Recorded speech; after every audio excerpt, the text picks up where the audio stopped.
UP police 2024 18 फरवरी 2024 के first shift के हिंदी के पेपर का डिस्कशन करेंगे इस वीडियो में और 5 मिनट में पूरे 37 प्रश्न आपके सामने रख दिए जाएंगे। चलिए सबसे पहले बात करते हैं पहले प्रश्न की। समुद्री जहाज जिस पर सैनिक युद्ध करते हैं इसको क्या कहते हैं? इसको कहते हैं युद्धपोत। किस विकल्प के लिए शब्द श्रुति सम भिन्नार्थक सही अर्थभेद नहीं है? देखिए, अनल का मतलब होता है आग और अनिल का मतलब होता है पवन, लेकिन यहाँ उल्टा दिया है, अनल का पवन दे दिया है और अनिल का अग्नि दिया है। यही गलत है, तो आपसे पूछा है कौन सा सही नहीं है। Correct answer option A.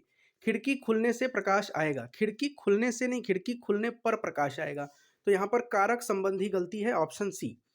निम्नलिखित में से कौन सा विशेषण संख्या को दर्शाता है? देखिए 10 मीटर कपड़ा ये परिमाण है, चौड़ा ये भी नहीं होगा, ताजगी ये भी नहीं, दर्जन, दर्जन 12 का एक समूह बताता है, तो ये संज्ञा विशेषण के बारे में बता रहा है। मच्छर भिनभिनाते हैं, ये है नाम धातु क्रिया। लता मंगेशकर गीत गा रही हैं, अपूर्ण है क्योंकि अभी गीत गा रही हैं, इसका मतलब अभी भी कार्य चल रहा है, तो अपूर्ण वर्तमान हो गया। उसके बाद निम्नलिखित में से किसके नाम प्रायः पुल्लिंग होते हैं? समुद्रों के नाम प्रायः पुल्लिंग होते हैं, नदियों के नाम, भाषाओं के नाम, तिथियों के नाम, ये सब स्त्रीलिंग होते हैं। मजदूरों द्वारा पेड़ काटा गया, ये कर्मवाच्य का उदाहरण है। निम्नलिखित में से किस शब्द का प्रयोग एक वचन में होता है? तो दल का प्रयोग एक वचन में होता है। ठिठक जाना मुहावरे का अर्थ क्या है? ठिठक जाना मतलब रुक जाना। अभिज्ञ शब्द का विलोम होता है अनभिज्ञ। और अलमारी में कपड़े पड़े हैं, इसमें रेखांकित शब्द है अलमारी में, तो यहाँ पर किस प्रकार का कारक हो गया? अधिकरण कारक, में पर। बनाकर में किस प्रकार का प्रत्यय है? तो देखिए इसमें कर लगा है, तो हो जाएगा ऑप्शन डी। उसके बाद आगे बढ़ते हैं। तरावट शब्द में मूल शब्द क्या है? मूल शब्द और प्रत्यय निम्न में से कौन सा है? तो तर प्लस आवट, तो ये हो जाएगा बी। इसका करेक्ट आंसर होगा ऑप्शन बी। निम्नलिखित में से एक लोकोक्ति है। आस्तीन का सांप मुहावरा है, कठपुतली होना मुहावरा है, जो गरजते हैं वो बरसते नहीं, ये लोकोक्ति है, तो करेक्ट आंसर ऑप्शन सी हो जाएगा।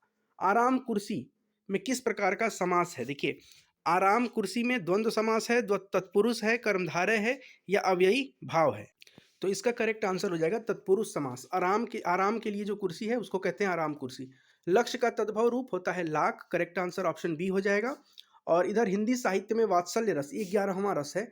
9 रस होते हैं, 10वां रस जो है वो भक्ति रस है और 11वां है वात्सल्य रस।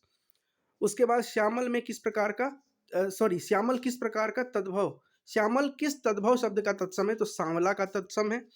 उसके बाद निम्नलिखित में से संबंधवाचक सर्वनाम का उदाहरण कौन सा नहीं है? तो आपको, ये संबंधवाचक नहीं है। उसके बाद जैनेन्द्र शब्द का संधि विच्छेद, जैन प्लस इंद्र, ऑप्शन बी हो जाएगा। शाखा मृग निम्नलिखित में से किस शब्द का पर्यायवाची है? शाखा मृग बंदर को कहते हैं, तो करेक्ट आंसर ऑप्शन बी होगा। निम्नलिखित में से कौन सा चिन्ह उद्धरण चिन्ह है? करेक्ट आंसर हो जाएगा ऑप्शन डी। ये जो ऐसे करके बनाते हैं ये उद्धरण चिन्ह होता है। उसके बाद दोहा और रोला छंद को क्रम से मिलाने पर क्या बनेगा? तो कुंडलियां छंद बनेगा। नील गगन सा शांत हृदय हो रहा था, तो नील गगन सा का मतलब हो गया उपमा। हरि शब्द का अनेकार्थी नहीं है, तो हरि का अनेकार्थी दूध नहीं है, सर्प, सूर्य, सिंह, ये सब होता है हरि का समानार्थी। अब ये देखिए यहाँ पर एक प्रश्न है, इसको आप लोग पढ़कर आंसर कर सकते हैं। पहला इसका आंसर मैं बता देता हूँ, सी होगा, कर्मनिष्ठा की महिमा। उसके बाद दूसरे प्रश्न की तरफ अगर आप बढ़ें इसमें, तो दूसरा प्रश्न है कार्य प्रणाली में पारदर्शिता का तात्पर्य क्या है? इस तरह के जो प्रश्न होते हैं ये पूरा पढ़ने पर ही पता चलेगा।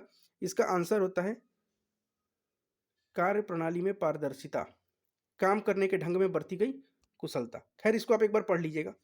एक माली का कार्य करने के लिए सचिव के कार्य से भी बेहतर है, कैसे है? ये आप ये पढ़ेंगे तो आपको क्लियर हो जाएगा। इसका मैं आंसर नहीं बता रहा हूँ, पढ़ने में समय बहुत लगेगा, अभी आप लोगों का पेपर भी होगा। तो बेहतर शब्द के लिए पर्यायवाची क्या होगा? तो होगा ऑप्शन डी, ज्यादा अच्छा।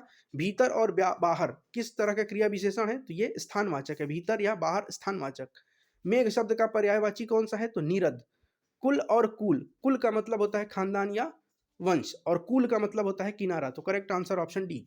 फेंक कर चलाए जाने वाला हथियार, इसको बोलते हैं अस्त्र, तो करेक्ट आंसर हो जाएगा आपका ऑप्शन बी।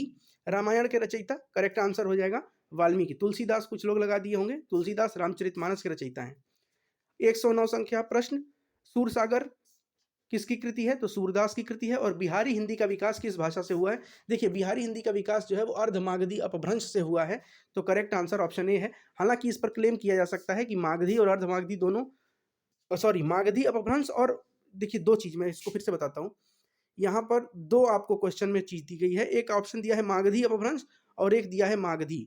तो यहाँ पर आप क्लेम भी कर सकते हैं कि मागधी सही है, कि मागधी अपभ्रंश से है, लेकिन हिंदी का विकास चूँकि अपभ्रंश से हुआ है तो इसका ऑप्शन ए ज़्यादातर देखेंगे आंसर की आएगी तो मेरे हिसाब से तो इसका आंसर ऑप्शन ए होना चाहिए। हालाँकि बी भी अगर कोई बोलता है तो गलत नहीं बोल रहा है, वो भी बोला जा सकता है। ठीक है, थैंक यू सो मच।